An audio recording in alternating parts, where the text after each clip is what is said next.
There is no way in which the assembly can be postponed. You can't postpone a revolution.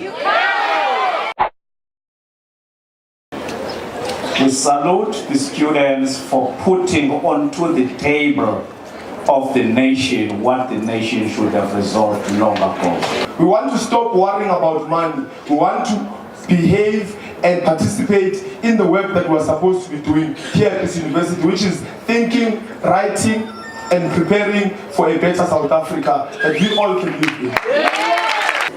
We will continue with this movement. And we are not selfish. We are not hooligans. We are young people with a vision. Young people who know. As academics, we witnessed what happened on Tuesday. We're taking a very clear stand as academics that we will not teach in conditions of securitization at university.